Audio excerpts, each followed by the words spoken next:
তো চলুন প্রথমে শেপ নিয়ে আলোচনা করে নিচ্ছি। শেপে ক্লিক করার পর আমরা দেখতে পাচ্ছি অনেকগুলো শেপ দেখাচ্ছে, এইগুলোকে গঠন বলা হয়। এই শেপ অর্থাৎ গঠন, এগুলোকে ব্যবহার করে বিভিন্ন ধরনের ড্রয়িং এর কাজ করা যায়। আমরা এখান থেকে বিভিন্ন ধরনের ড্রয়িং এর কাজ করার জন্য প্রথমে যে কোনো একটা শেপ আমরা সিলেক্ট করে নেব। যেমন আমি এখান থেকে এই ট্রায়াঙ্গেল শেপটাকে সিলেক্ট করে নিচ্ছি। এরপর উপরের দিক থেকে ড্র্যাগ করে নিচের দিকে নামানোর পর আমরা ড্র্যাগ করে নেব বাম দিকে। তো এটাকে ড্র্যাগ করা হয়ে গেলে আমরা যে শেপটা পেলাম এটাকে ড্র্যাগ করে নেওয়ার পর এই শেপের গঠন পরিবর্তন করে নেওয়া যাবে এবং কালারও পরিবর্তন করা যাবে। এখান থেকে শেপ স্টাইল দেখাচ্ছে, আমরা এখান থেকে যে কোনো শেপ স্টাইল ব্যবহার করতে পারি। আর মোর অপশনে ক্লিক করে আরো অনেকগুলো স্টাইল থাকবে, এখান থেকে যে কোনো কালার ব্যবহার করা যাবে। আবার এখানে শেপ ফিল দেওয়া আছে, আমরা শেপ ফিলে ক্লিক করে এখান থেকে শেপ ফিলের কালার পরিবর্তন করতে পারবো।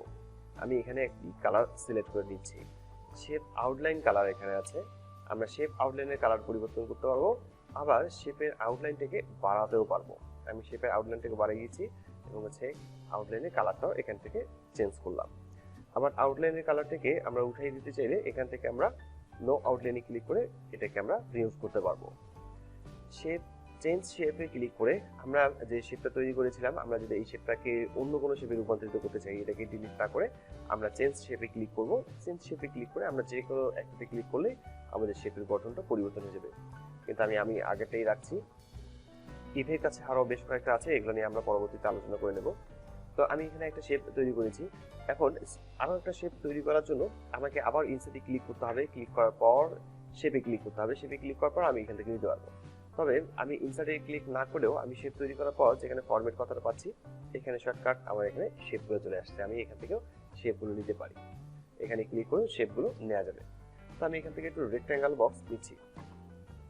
রেক্ট্যাঙ্গেল বক্স নেওয়ার পর এই শেপটাকে উপর দিক থেকে ড্র্যাগ করে নিচের দিকে নামানোর পর ডান দিকে আমরা মুভ করব। আমরা এটাকে ড্রয়িং করে দিলাম। এরপর শেপের কালার চেঞ্জ করব। শেপ ফিলে ক্লিক করে আমরা শেপের কালার চেঞ্জ করে দিচ্ছি। ঠিকঠাকভাবে বসানো হয়ে গেলে আমরা আবার একটা শেপ নিচ্ছি, আমরা শেপটাকে ড্রয়িং করে নিচ্ছি। এবার আবার একটা শেপ নেব এবং এই দিকের শেপটাকে আমরা চাচ্ছি এই দিকেও রাখতে। সেই ক্ষেত্রে আমরা এটাকে নিয়ে আসার জন্য অবশ্যই কিবোর্ড থেকে কন্ট্রোল প্রেস করে আমরা এদিকে নিয়ে আসবো।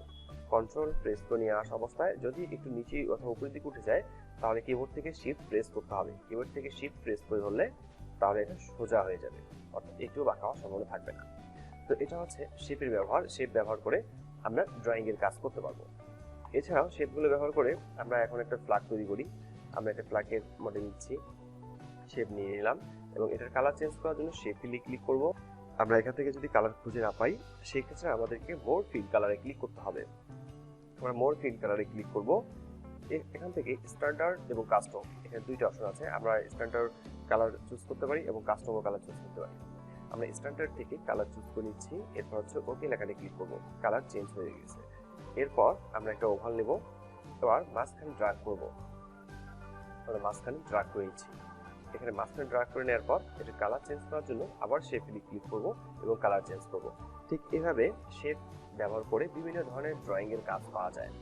আমরা ইনসার্টে ক্লিক করে শেপ পাচ্ছি, শেপ থেকে অনেক ধরনের শেপ খুঁজে পাবো এবং এই শেপগুলোকে আমরা এখান থেকে ড্রয়িং করতে পারবো।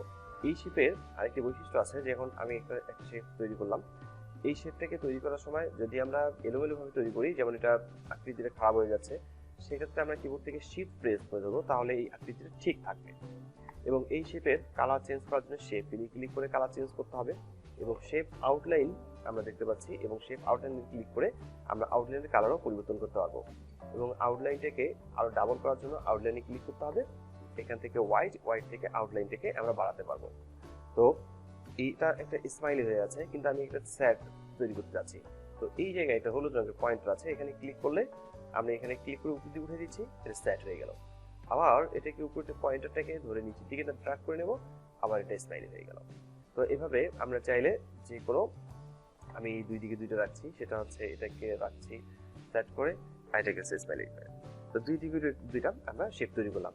তো এটা হচ্ছে শেপ থেকে আমরা আলোচনা করলাম। শেপ থেকে বিভিন্ন ধরনের গঠন আছে, এই গঠনগুলো ব্যবহার করে আমরা ড্রয়িং এর কাজ করতে পারবো।